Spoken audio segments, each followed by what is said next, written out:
मैं तो हरे आई तो कृष्ण गोविंद हरे मुरारी हे नाथ विषामिंदी वैशवो हरे तो जनार्दने योगेश्वरे कृष्णो यज्ञ पार्थो धनो महाप्रियम् समिति सर्वेश्वरा देवादि सत्तने सिद्धि नमे कांचनादना सम्राट वन्दे दण्डपाणि भैरवं वन्दे कामितवन्दनां काले काले प्रणितं भक्तवन्दं महाकालं सूर्यकोटिसमाप्रभं निर्विघ्नं कुरुमेव सर्वकार्येषु सर्वदा।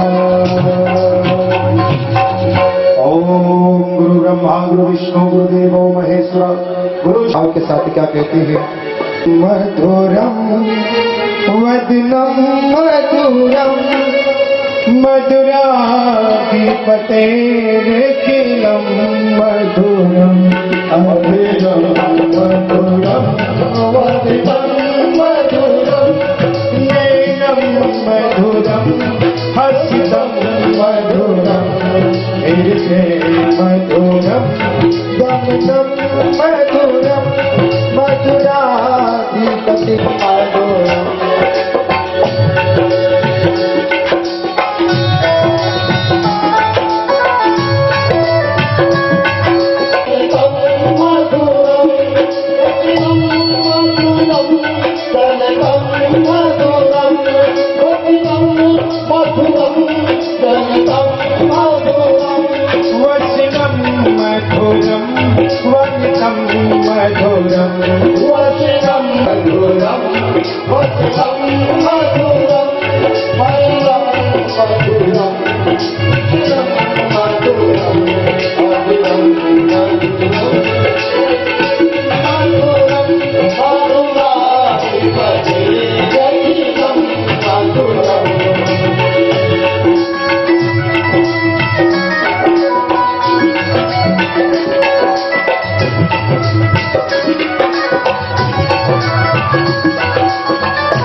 मधुरम सत्यम मधुरम मधुराधिपतेर्खिलं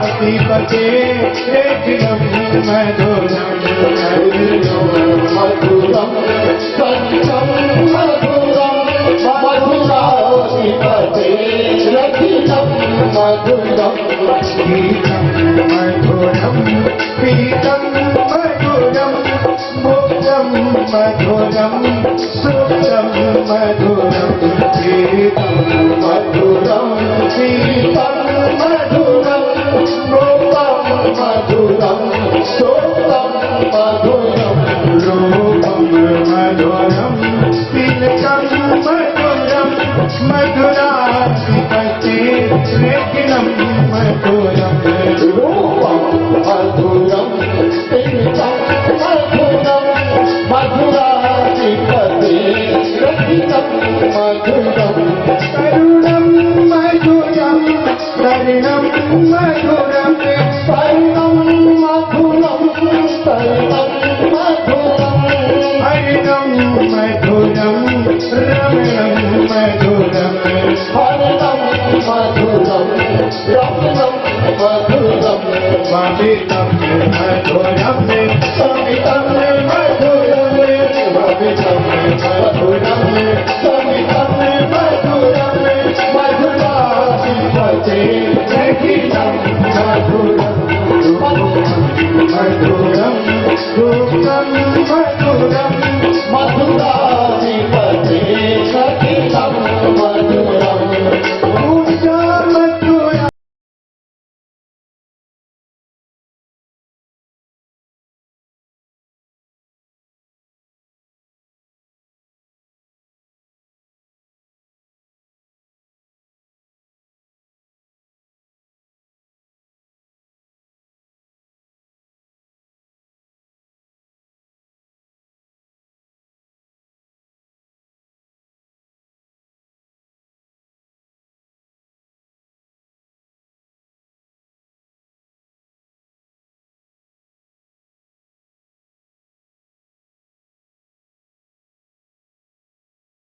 भोक्तं मधुरं सृष्टि मधुरं सृष्टि मधुरं मधुराधिपते जटिलं मधुरं चलितं मधुरं।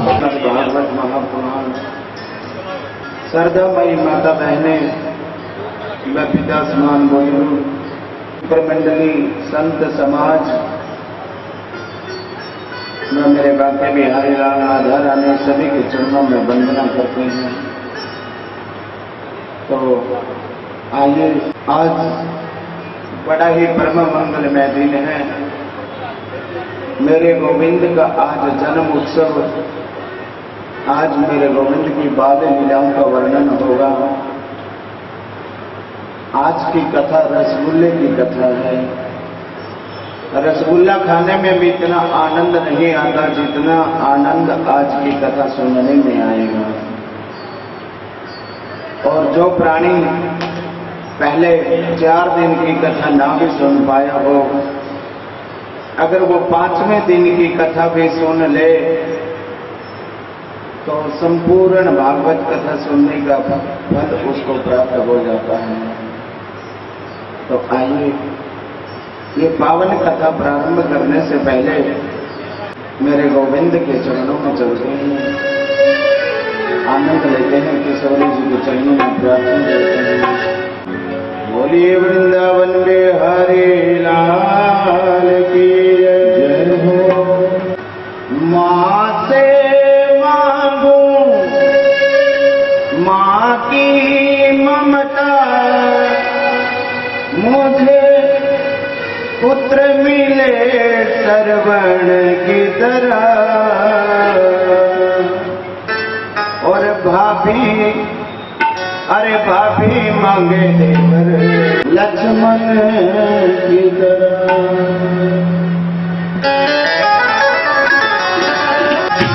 माँ से मांगो माँ की ममता, मुझे पुत्र मिले श्रवण की तरह। हरे भाभी, हरे भाभी, हरे भाभी मांगे मन की तरह। हरे भाभी मांगे देवर लक्ष्मण की तरह।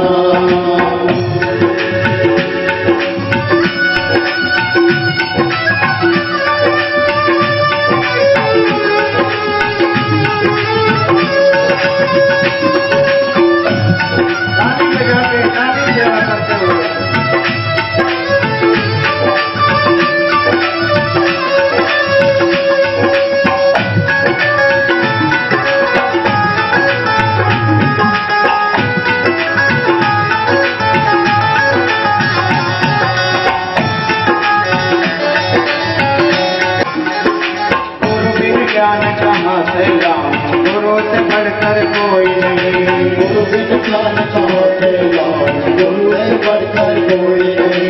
गुरु बिन ज्ञान कहाँ से लाऊं, गुरु से बढ़कर कोई नहीं। गुरु बिन ज्ञान कहाँ से लाऊं, गुरु से बढ़कर कोई नहीं। गुरु जी मांगे मुझे सीख मिले, गुरु जी मांगे मुझे सीख मिले, मुझे सीख मिले एकलव्य की तरह। अरे भाभी, अरे भाभी मांगे मन की तरह। भाभी मांगे देवर लक्ष्मण की तरह।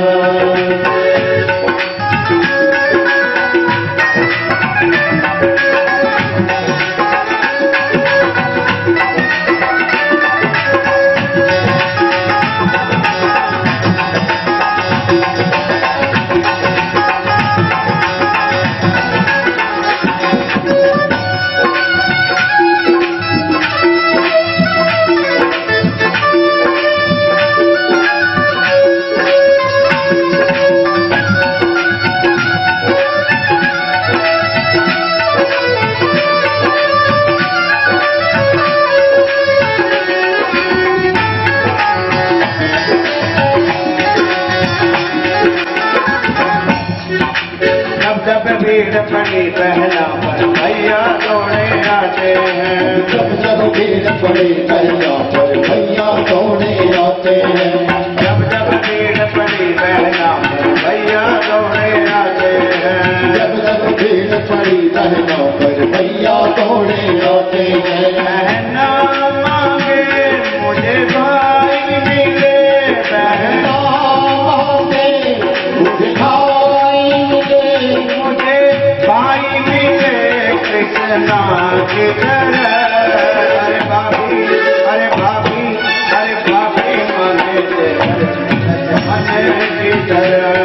अरे भाभी मांगे देवर लक्ष्मण की तरह।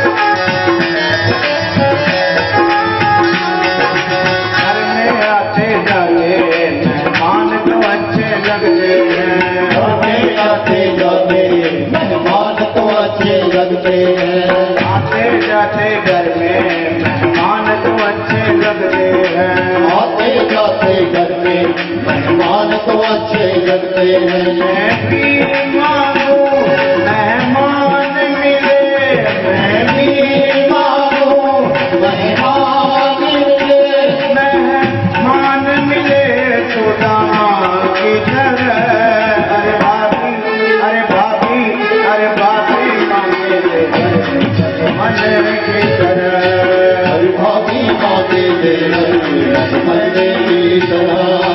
आते मांगो माँ की ममता, आते मांगू माँ की ममता, मुझे पुत्र मिले श्रवण की तरह। अरे भाभी, अरे भाभी, अरे भाभी मांगे लक्ष्मण की तरह। अरे भाभी मांगे देवर लक्ष्मण की तरह। भाभी मांगे लक्ष्मण की तरह। भाभी मांगे देवर लक्ष्मण की तरह। भाभी मांगे लक्ष्मण की तरह। भाभी मांगे देवर लक्ष्मण की तरह। भाभी मांगे लक्ष्मण की तरह। बोलिए वृंदावन में हरे लाल की जय, राधा रानी सरकार की जय। आइए चलते हैं शुक्र काल में, जहां पर राजा परीक्षित आज 5वां दिन हो गया अन्न सन व्रत लिए हुए बैठे हैं सुखदेव स्वामी जी के चरणों में,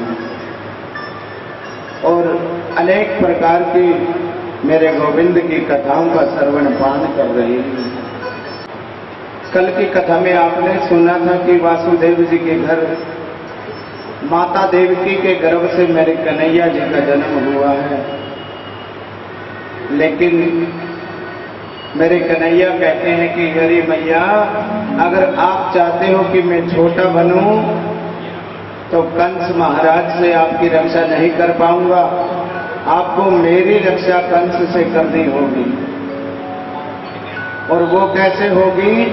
मेरे को टोकरी के अंदर लेटाकर गोकुल में जाकर यशोदा मैया के पास में छोड़ के आइए।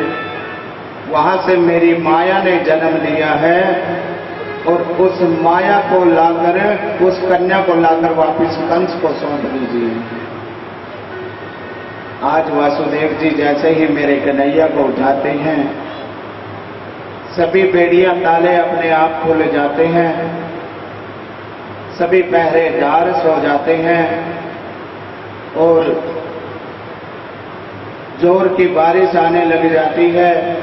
और जैसे वासुदेव जी वहां से माता देवकी ने अपना स्तनपान करवाया मेरे गोविंद को, और जैसे ही आज लेकर चलते हैं सभी पहरेदार सो गए, सभी बेड़ियां ताले अपने आप खुल गए, और वासुदेव जी जैसे चलते हैं तो बारिश आने लग जाती है। और मेरे शेषनाग बलराम जी, शेषनाग के जो अवतार हैं वो मेरे कन्हैया के ऊपर अपना फन तान लेते हैं कि मेरे गोविंद को बारिश की बूंदें न लगे। जब गोकुल से जाते हैं हम, मथुरा से गोकुल की ओर जाएंगे तो बीच में यमुना जी आती हैं। और ये यमुना जी कौन है? मेरे गोविंद की चौथी पटरानी है, खास सूर्य भगवान जी की बेटी है यमुना जी, और यमराज की खास बहन है। अच्छा एक बात बताइए, आप में से कौन कौन चाहता है कि हम नरक में ना जाएं? कौन कौन चाहता है? सभी चाहते हैं। तो आपको आज एक शास्त्र की बात बता दूं कि भागवत जी में लिखा है, एक बार यमुना जी ने अपने भाई यमराज को राखी बांधी थी रक्षाबंधन के त्योहार पर। जब बहनें रक्षाबंधन के ऊपर, त्योहार के ऊपर राखी बांध दिए तो भाई दक्षिणा भी देता है। तो जैसे ही यमराज कहने लगे कि बहना मांग ले, जो कुछ आज मांगना है वही दूंगा, तो यमुना जी हाथ जोड़कर कहती हैं, भैया अगर देना चाहते हो तो एक वरदान दे दीजिए। जो भाई और बहन इकट्ठे होकर वृंदावन में यमुना जी में आकर भैया दूज वाले दिन या रक्षाबंधन के त्योहार के ऊपर दोनों भाई बहन आकर यदि यमुना जी में स्नान करेंगे तो उनको कभी भी यमराजपुरी के दर्शन नहीं होने चाहिए। वो मरने के बाद सीधा स्वर्ग लोक जाने चाहिए। मलबा के बिहारी लाल की, अगर आपको नरक में नहीं जाना तो अपने भाई को साथ में लीजिए और भैया दूज या रक्षाबंधन के त्योहार के ऊपर यमुना जी में स्नान करके आइए। यह भागवत जी के 10वें स्कंद में ये बात लिखी है। आज जैसे ही वासुदेव जी ने यमुना में प्रवेश किया तो यमुना जी तो बढ़ चढ़कर आ जाती है। धीरे धीरे कमर तक पानी आ जाता है वासुदेव जी के, और धीरे धीरे इतनी चढ़ जाती है कि गर्दन तक पानी आ जाता है। मेरे गोविंद ने सोचा कि ये तो मेरा दर्शन करना चाहती है, और मेरे दर्शन तो तभी होंगे जब पिताजी तो पूरे डूब जाएंगे। तो क्या किया, मेरे गोविंद ने अपना दाहिना पांव नीचे की ओर लटका दिया और यमुना जी चरणों का स्पर्श करती हुई नीचे बैठ जाती है, रास्ता दे देती है। इसमें संतों के अपने अपने भाव हैं। कोई संत महात्मा बताते हैं शायद मेरे कन्हैया ने यमुना जी को लात मार दी कि कन्हैया कहना चाहते हैं कि ससुर जी की दाढ़ी दिखाई नहीं दे रही तेरे को। तो ससुर जी की दाढ़ी को देखकर यमुना जी घूंघट करके नीचे बैठ जाती है एकदम से। तो कई भाव बताते हैं। और आज वासुदेव जी चलते हैं गोकुल की ओर। गोकुल में भी माया ने अपने हाथ में डोर ले रखी है। सभी वहां पर ब्रिजवासी गहरी निद्रा में सोए हुए हैं। नंद बाबा भी, माँ यशोदा भी, किसी को कोई पता नहीं क्या हो रहा है। तो आज मेरे गोविंद को वहां पर यशोदा मैया के पास में लेटा देते हैं, और उसके बदले में वहां पर एक कन्या ने जन्म लिया हुआ है। माया ने उस माया को टोकरी में लेटाकर वासुदेव जी जैसे ही वापिस कंस के कारागार में आते हैं और वो कन्या रोने लगती है तो वापिस बेड़ियां ताले वापिस लग जाते हैं। सभी पहरेदार खड़े हो जाते हैं। कंस महाराज को पता चल जाता है। इसका मतलब क्या है श्रोताओं? जब हम भगवान के पास में जाते हैं तो सभी बंधन, सभी बेड़ियां ताले, मोह ममता के, माया के ताले सभी खुल जाते हैं। और जब हम माया के पास में आते हैं तो माया बंधनों में बांध देती है।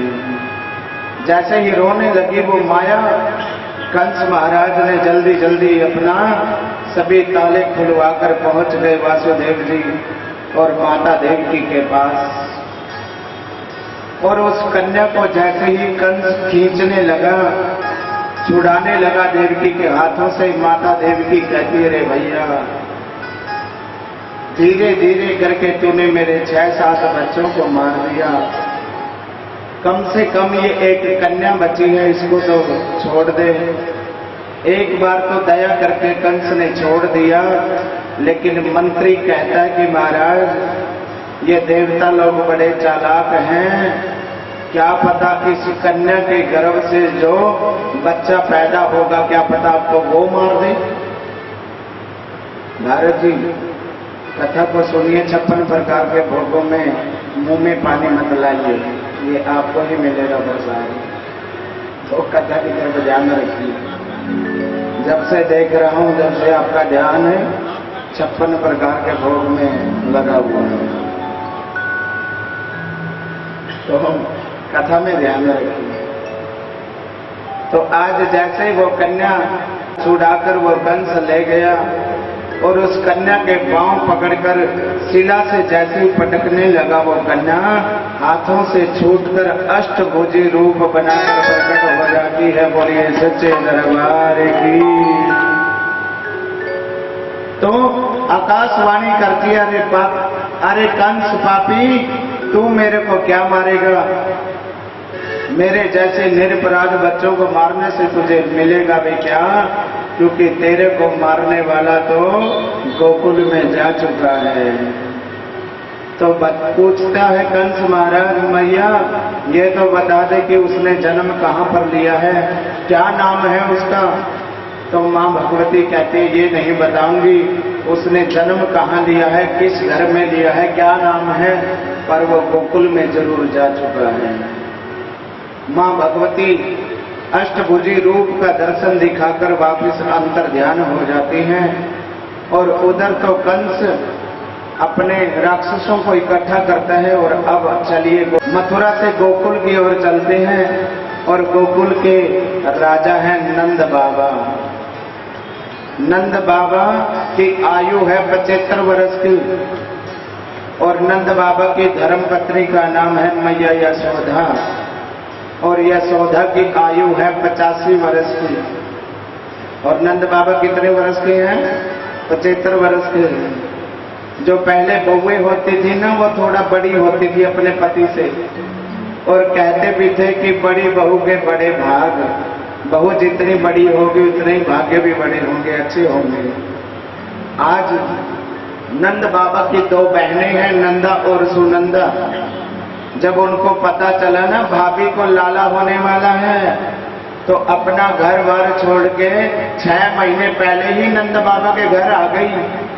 ये ननंद रानी होती ही ऐसी है, ये तो मौका देखती रहती हैं कि कब भाभी को लाला हो और कब हमें माल मिले। अपना घर बार छोड़ के आ गई और नंद बाबा के पास में रहने लग गई। लेकिन आज अष्टमी की रात को तो मेरे कन्हैया का जन्म हुआ था। आज नवमी की सुबह सुबह 5 बज गए। सुनंदा कहने लगी, भाभी हर रोज तो सुबह 4 बजे जग जाया करती थी, लेकिन आज तो बहुत देर हो गई है, भाभी अभी तक जगी काहे को नहीं है? हे भगवान, हमारी अच्छी ही सुनना। तो जैसे ही हरि शरणम हरि शरणम हरि शरणम का जप करती हुई जाती हैं, हे भगवान हमारी अच्छी ही सुनना, हमारी अच्छी ही सुनना। क्योंकि वैसे तो लाली होने में कोई परेशानी नहीं है, पर जो यशोदा मैया के गले में 9 लखा हार है ना, वो तो लाला होने पे ही मिलेगा।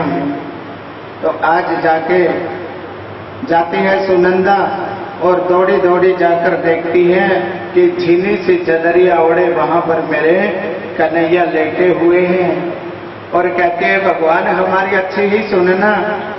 जैसे ही वहां पर जाती हैं, थोड़ी चादर उठाती है, फिर ढक देती है। फिर थोड़ी चादर उठाती है, फिर ढक देती है। हे भगवान अच्छे ही सुनना हमारी। जैसे ही पूरी चादर उठाती है, देखा कि लाला हुआ है। बोलिए बांके बिहारी लाल की जय।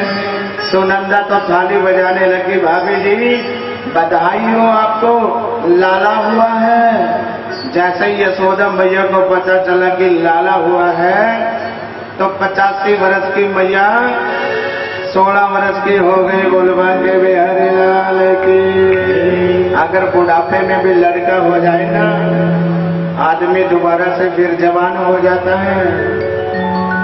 तो आज दौड़ी दौड़ी सुनंदा गई, यशोदा मैया को छोड़कर गई नंद बाबा के पास। और नंद बाबा उस समय लोगों को चारा डालने के लिए गए हुए थे। और दौड़ी दौड़ी गई, भैया बधाई हो आपको। बोले रे किस बात की बधाई दे रही हो? पहले ये बताओ मेरे को खा दोगे? कहते हैं ये पकड़ चाबी, जो कुछ तेरे को लेना है ले लेना, पर ये बता जल्दी से कहाँ भयो है?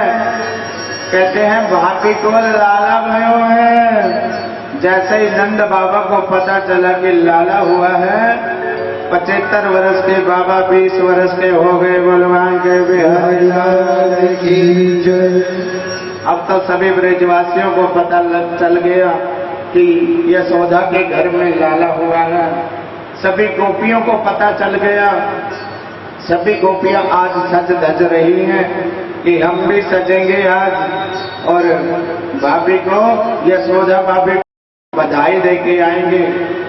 और आज ब्रजवासी भी सज रहे हैं। ब्रजवासी भी आज बगलबंदी पहन रहे हैं। नंद बाबा ने भी आज यमुना जी में डुबकी लगाई, नई बगलबंदी पहन ली। आज माथे पर चंदन का लेप लगाया, इत्र छिड़क लिया और मूंछों पे ताव देके कहते हैं लाइयो रे छोरा जरा दर्पण, कैसा लगू हूं मैं, बताना जरा। ब्रजवासी कहते हैं बाबा दूल्हा तो आज सज रहे हो, आप दूल्हे की तरह सज रहे हो। आज सभी ब्रजवासी बधाई देने के लिए चलते हैं। जो छोटी छोटी बच्चियां हैं आज वो भी सज रही हैं, और जो बहुए हैं आज वो भी सज रही हैं, और जो बूढ़िया माता है वो भी आज सज रही हैं। लेकिन एक 95 वर्ष की मैया कहती है मैं भी सजूंगी आज तो बधाई देने के लिए मैं भी जाऊंगी। लेकिन जो 95 वर्ष की मैया है, 70 वर्ष पहले जो शादी हुई थी ना, संदूक में से शादी का जोड़ा निकाल लिया, श्रृंगार करने लग गई, आज मैं भी सजूंगी। लेकिन 95 वर्ष की मैया को थोड़ा दिखाई भी कम देता है। श्रृंगार करने में गड़बड़ी हो गई। जो होठों पे लगाने वाली चीज थी वो तो आंखों में लगा ली, और जो आंखों पे लगाने वाली चीज थी वो होठों पे लगा ली। अरे आज नहीं सजूंगी तो फिर कब सजूंगी? श्रृंगार करके आज चलती हैं आज यशोदा मैया के दरवाजे पर बधाई देने के लिए। लेकिन कुछ ब्रजवासियों ने, बच्चों ने क्या किया, माखन के गोला के अंदर मिश्री पीस पीस के माखन के बढ़िया गोले बना लिए 100-100 ग्राम के, और जो कोई भी आता है उसको एक दूसरे को बीच में फेंकते हैं, वो उसके ऊपर फेंकते हैं, वो उनके ऊपर फेंकते हैं। और उसी भीड़ में वो 95 वर्ष की मैया आ गई और आकर कहने लगी रे लालाओ का भयो है। अपने यहाँ पे तो पूछते हैं क्या हुआ है, तो ब्रजभाषा में कहते हैं का भयो है। जैसे ही मुंह खोला एक ब्रजवासी ने माखन का गोला फेंक दिया। अब दांत तो है ही नहीं थे, सीधा मुंह में डायरेक्ट पेट में चला गया। अब पहले तो अपना मुंह चाटा, फिर कहने लगे रे का भयो है। बोले अभी तक ना पता चली तेरे को का भयो है। नंद के घर में छोरा भयो है, लाला भयो है। मैया कहती है हमें भगवान करे ऐसे ऐसे छोरा हर रोज होया करे। तो आज सभी ब्रजवासी दौड़े दौड़े गए, दौड़े दौड़े गए आज ब्रजवासी और बधाई देने के लिए आइए। हम भी यशोदा मैया और नंद बाबा को बधाई देते हैं। तो चले जाते हैं बाबा के दरबार पर और जब माता बहनों की यशोदा मैया को बधाई देंगे तो माता बहनें बोलेंगी आपने बोलना है बधाई है। और जब यशोदा मैया को तो बधाई माता बहनें देंगी और नंद बाबा को बधाई आप लोग दोगे। देखते हैं आवाज किसकी ज्यादा होगी। मेरे साथ में आपने ये बोलना बधाई हो, तो पहले माताएं बोलेंगी यशोदा जी बधाई हो, नंद बाबा बधाई हो। आवाज नहीं आ रही, जरा जोर लगाओ। यशोदा जी बधाई हो, नंद बाबा बधाई हो। भाई हमारी आवाज ज्यादा है, दोबारा ट्राई करो। यशोदा जी बधाई हो। हाँ, हम किसी से कम थोड़ी हैं। हाँ, तो आज सभी जाकर नंद बाबा के दरवाजे के आगे बधाई दे रही। आइए आनंद लीजिए। जो नाच के बधाई देना चाहे वो नाच के देगा, नहीं तो तालियां बजाते रहेंगे। अवतार लियो गोपाल नंदलाल, नंद भवन बधाई बाज रही। अवतार लियो नंदलाल गोपाल, नंद भवन बधाई बाज रही। अवतार लियो नंदलाल गोपाल, बधाई बाज रही। अवतार लियो गोपाल नंदलाल, नंद भवन बधाई बाज रही। अवतार लियो नंदलाल गोपाल, बधाई बाज रही।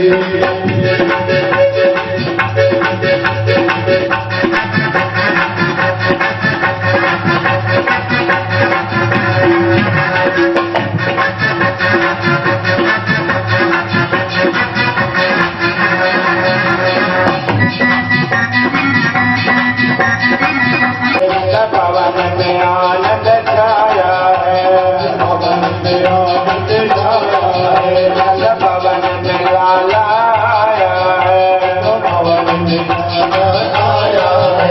नंद भवन में लाला आया है। भवन में लाला आया है। नंद हो गए, नंद हो गए, नंद हो गए मालो माल, मालो माल, नंद भवन बधाई बाज रही। नंदलाल नंदलाल, भवन बधाई बाज रही।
मंगलाचार करे, देवत मंगलाचार करे।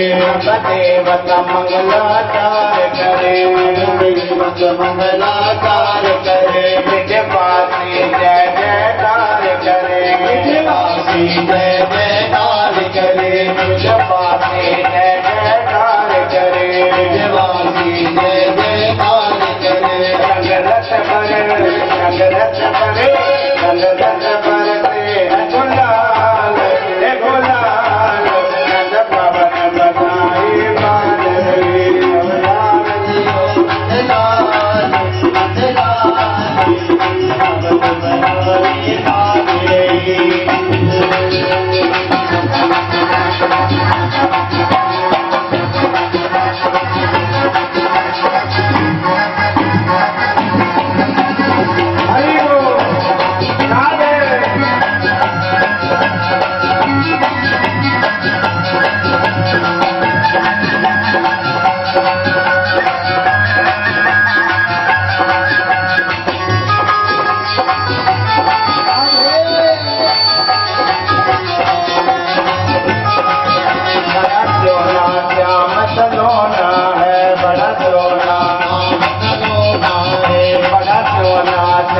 खिलौना है, बड़ा सोना नाम खिलौना है, अन्नपूर्णा रूप खिलौना है, सोना रूप खिलौना है, बड़ा मोना रूप खिलौना है, सोना रूप खिलौना है, बड़ा सुंदर बड़ा सुंदर लड्डू गोपाल, ओ गोपाल नंद पवन बधाई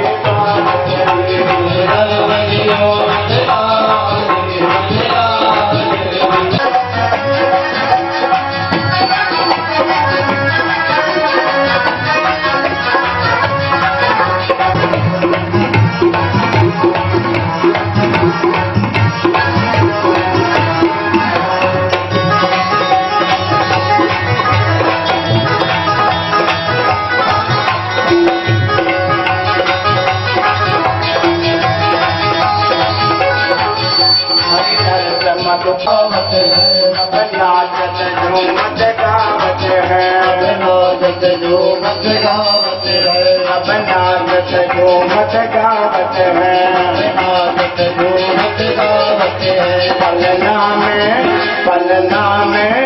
पलना में उड़त गोपाल नंदलाल नंद पवन बधाई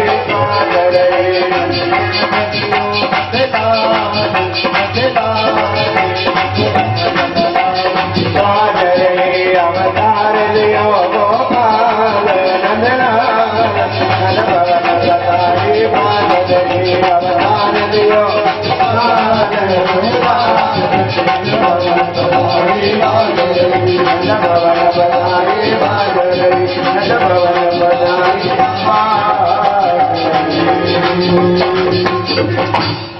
ध्वनि कहीं पे दिखाई नहीं दे रही, क्या बात है?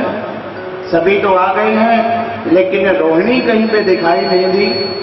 कहते महाराज अब हम क्या बताएं, अब सभी तो आ चुके हैं लेकिन चलो चलते हैं, रोहिणी को बुला के लेके आते हैं। आज नंद बाबा और माता यशोदा आज जाते हैं रोहिणी को बुलाने के लिए, लेकिन रोहिणी मैया खिड़की से देख रही है बेचारी और रो भी रही है, क्योंकि शास्त्र कहता है जब पति धर्म संकट में हो ना तो पत्नी को ज्यादा सज धज के नहीं रहना चाहिए। और रोहिणी मैया के जो पति हैं वासुदेव जी, वो कंस के कारागार में बंद हैं, जेल में बंद हैं। वैसे तो आज नंद बाबा जैसे ही जाते हैं यशोदा मैया को लेकर और कहते हैं अरे रोहिणी चलो ना उत्सव में आप भी। मैया कहती है कि क्या बताएं, आप ही मनाओ ना उत्सव, मेरा तो यहीं से आशीर्वाद है लाला को।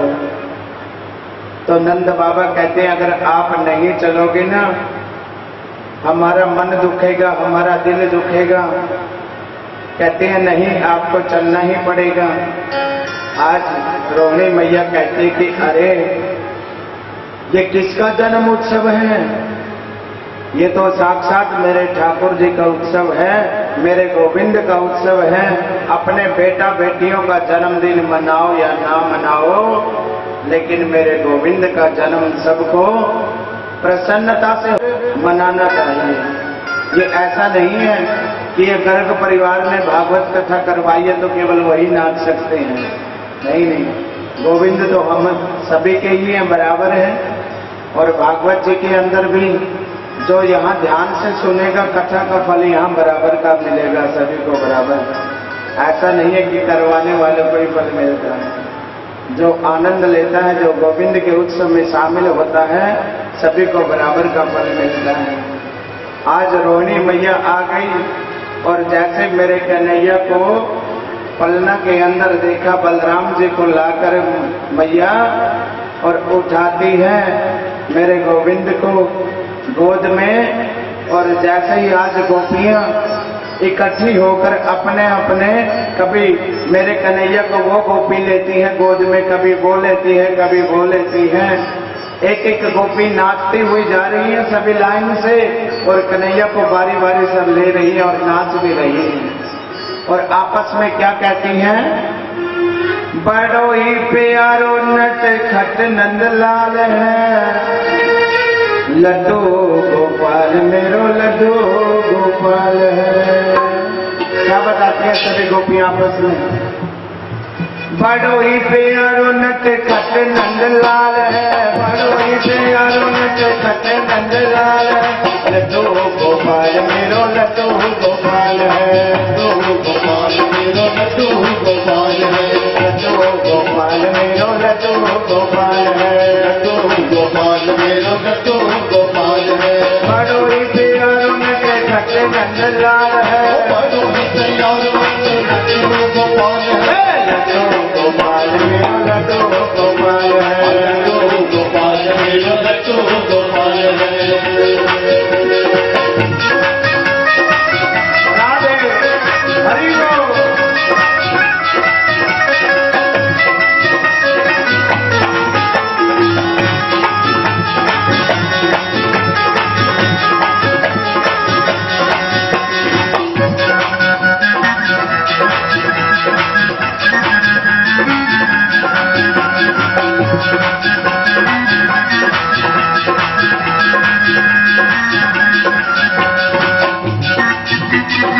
गोपी क्या कहती है? मेरा लड्डू गोपाल कैसा है? तालियां बजाकर दोनों हाथ उठा के तालियां बजाकर लोरी से सुलाती हूँ, लोरी से जगाती हूँ, लोरी से जगाती हूँ, लोरी से सुलाती हूँ, लोरी से जगाती हूँ, लोरी से जगाती हूँ, निका जय हाथों से जब नहलाती हूँ, निका जय हाथों से जब नहलाती हूँ, कलियों से कोमल रसीला रसदार है, कलियों से कोमल रसीला रसदार है, लड्डू गोपाल मेरो लड्डू गोपाल है, लड्डू गोपाल मेरो लड्डू गोपाल है, लड्डू गोपाल मेरो लड्डू गोपाल है, लड्डू गोपाल मेरो लड्डू गोपाल है, लड्डू गोपाल मेरो लड्डू गोपाल है, लड्डू गोपाल मेरो लड्डू गोपाल है, लड्डू गोपाल मेरो लड्डू गोपाल है, लड्डू गोपाल मेरो लड्डू गोपाल है।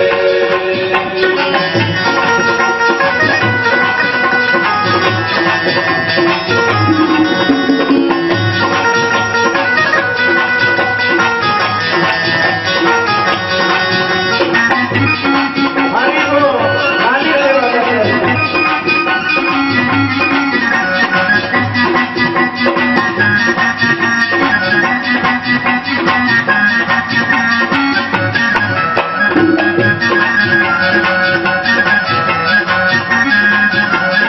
गारी के श्रृंगारी से लाड लगाती हूँ, हरे की शिकारी से लाड लगाती हूँ, गारी के श्रृंगारी से लाड लगाती हूँ, हरे की शिकारी से लाड लगाती हूँ, माखन मिश्री का भोग लगाती हूँ, आंगन मिश्री का भोग लगाती हूँ, पलना में झूम झूम होता ये निहार है, पन्ना में झूम झूम होता ये निहाल है, लड्डू गोपाल मेरो लड्डू गोपाल है, लड्डू गोपाल मेरो लड्डू गोपाल है, लड्डू गोपाल मेरो लड्डू गोपाल है, लड्डू गोपाल मेरो लड्डू गोपाल है।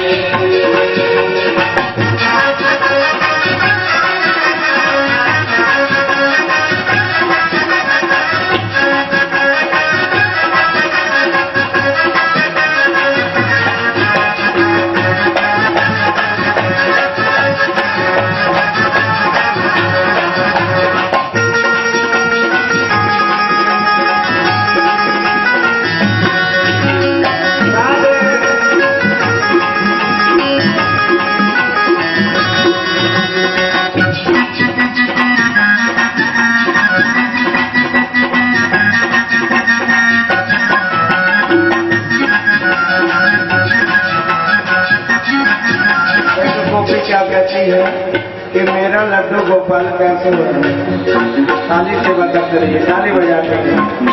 गोल मटोल गोरे गोरे गाल है, गोल मटोल गोरे गोरे गाल है, गोल मटोल गोरे गोरे गाल है, गोल मटोल गोरे गोरे गाल है, नैन रंगीले या घुंघराले बाल है, रंगीले या घुंघराले बाल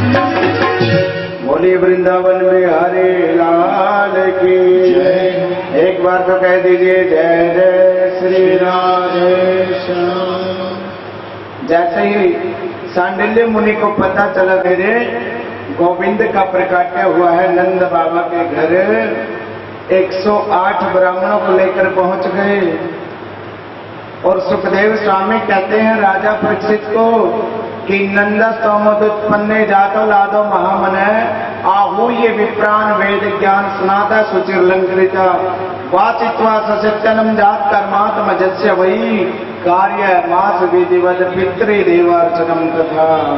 मेरे गोविंद की खुशी में नंद बाबा जी ने ब्राह्मणों को 2 लाख गैया दान में दी और 7 तिल के पहाड़ सोने की परत चढ़वाकर वो दान में दिए और हाथी गौ घोड़ा जो भी कुछ मांगने के लिए जाता है नंद बाबा दोनों हाथों से खजाना लुटा रहे हैं। और जैसे ही रोहिणी मैया ने नृत्य किया साक्षात रमा देवी प्रकट हो जाती है वहां पर। रोहिणी के महाभागा नंद गोपा विनंदिता व्यज्र दिव्यवास श्रकंडा कर्ण भूषिता। वहां पे रोहिणी मैया ने जैसे नृत्य किया साक्षात लक्ष्मी देवी प्रकट हो गई। जितना खजाने से लुटाते जा रहे हैं उतना ही कई गुना खजाना भरता जा रहा है। लेकिन आज 6 दिन हो गए लगातार जन्म उत्सव मनाते हुए। आज नंद बाबा कहते हैं आप तो उत्सव मनाओ और मैं जाता हूं कंस महाराज का कर देने के लिए, टैक्स देने के लिए। आज नंद बाबा तो कर देने के लिए चले जाते हैं और उधर से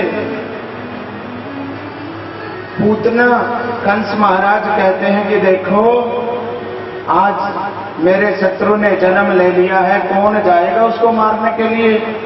कोई राक्षस कहता है महाराज मैं जाऊंगा, कोई कहता है मैं जाऊंगा, पूतना कहती है महाराज मैं जाऊंगी। कंस महाराज कहने लगे तुम्हें कौन घुसने देगा वहां पर, तुम्हारा ये काला विकराल चेहरा, ये 4-4 इंच के दांत, ये बड़े बड़े नाखून, तुम्हें कौन घुसने देगा वहां। पूतना कहती है महाराज मैं डेंटिंग पेंटिंग करके जाऊंगी। डेंटिंग पेंटिंग समझते हो? हाँ, क्रीम पाउडर 50, ये डेंटिंग पेंटिंग वाले ना 50 साल की औरत को 16 साल की बना देते हैं ये। तो महाराज घूंघट लगा के जाऊंगी, इतना सुंदर रूप बना के जाऊंगी कोई पहचानेगा भी नहीं मेरे को। बोले ठीक है। आज पूतना रूप बदल के आ गई, गोपी का रूप बना लिया और घूंघट लगा के गई महाराज। और उधर से ब्रजवासी आनंद से उत्सव मना रहे थे, लेकिन ब्रजवासियों ने देखा कि ये गोपी तो हमने आज तक पहले कभी देखा ही नहीं था इसको। दूसरे ब्रजवासी कहते हैं कि यशोदा मैया की बचपन की सहेली होगी कोई, तो आई आज और मैया यशोदा भी देख रही है कि इसको मैंने पहले तो कभी देखा नहीं। आके खड़ी हो गई मैया यशोदा कहती है आओ बहना, कैसे आना हुआ। पूतना कहती है जी आना कैसे हुआ, मेरे को तो पता चला कि तेरे घर में लाला हुआ है तो बधाई देने के लिए आ गई। तो बहना मेरे लाला को तो 5-6 दिन हो गए, आज 7 दिन हो गए जन्म हुए। देखो कन्हैया का जन्म हुआ था अष्टमी को और पूतना मारने आई थी चतुर्दशी को, तो इतने दिन कहाँ रह गई। पूतना कहती है जी मैं तो अभी मायके से आई हूँ, मेरे को तो अभी पता चला कि लाला हुआ तो बधाई देने के लिए आ गई। अब मैया तो बड़ी भोली भाली है और लाला को सौंप देती है पूतना को, लो बहना इस मेहमान बहुत आए हैं, मैं तो जरा उनको चाय पानी पिला दूं और तुम इसको बढ़िया सा आशीर्वाद दे देना। पूतना कहती है हाँ हाँ आशीर्वाद तो बहुत अच्छा दूंगी, और आई किस लिए हूँ, आशीर्वाद ही तो देने के लिए आई हूँ। आज मैया तो चली गई। आज पूतना ने जैसे ही अपना घूंघट उठाया, पूतना की गोद में मेरे कन्हैया थे, सोई मेरे कन्हैया ने दोनों आंखें बंद कर ली।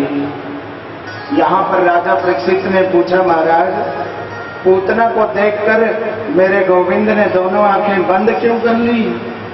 यहाँ पर संत महात्मा अपना अपना भाव बताते हैं कि शायद मेरे कन्हैया मन में सोच रहे हैं कि मैं आया तो था यहाँ पे माखन मिश्री खाने के लिए, माखन मिश्री तो मेरे मुंह में अभी तक गया नहीं और ये पूतना मुंह से पहले ही जहर देने के लिए आ गई।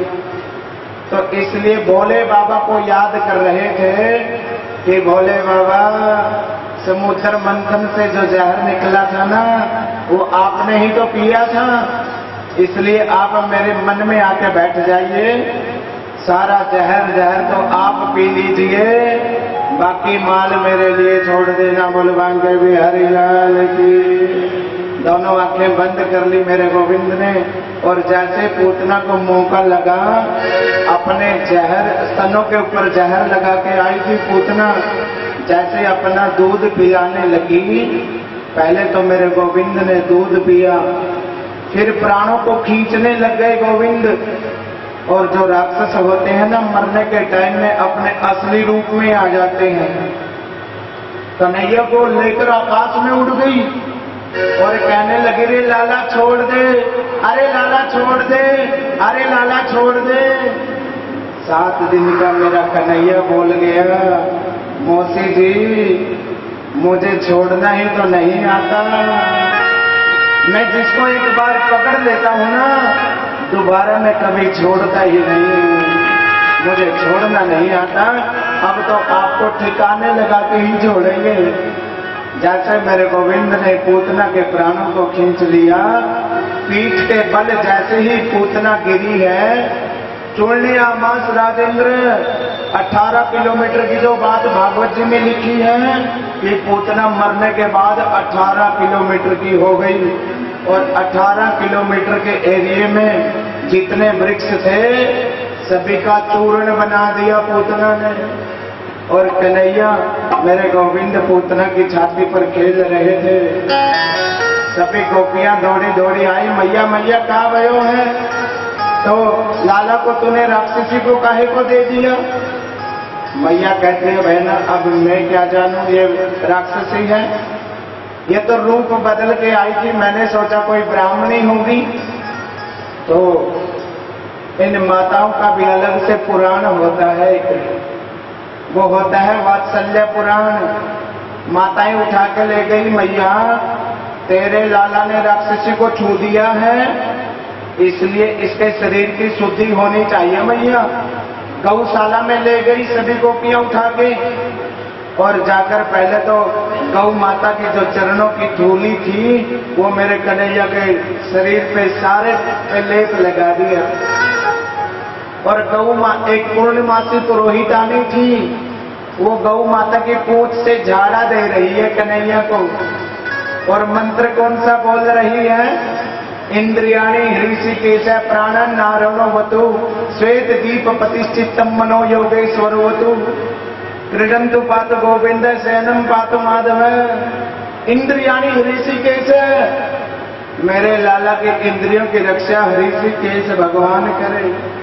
प्राणन नारायणवतु, मेरे लाला के प्राणों की रक्षा नारायण भगवान करे। और श्वेत दीप प्रतिष्ठितम, श्वेत दीप के स्वामी मेरे लाला के चित्त की रक्षा करें। क्रीडन्तु पात गोविंद शयनम पात माधव, खेलते हुए लाला की रक्षा गोविंद भगवान करे। और शयनम पातु माधव, सोते हुए लाला की रक्षा माधव भगवान करे। और मेरे कन्हैया गोद में लेटे लेटे हंस रही हैं। बताओ ये माताएं भी कितनी भोली हैं, नाम भी मेरा और झाड़ा भी मुझे ही दे रही है। बताओ मेरे ही नाम से झाड़ा लगा रही है।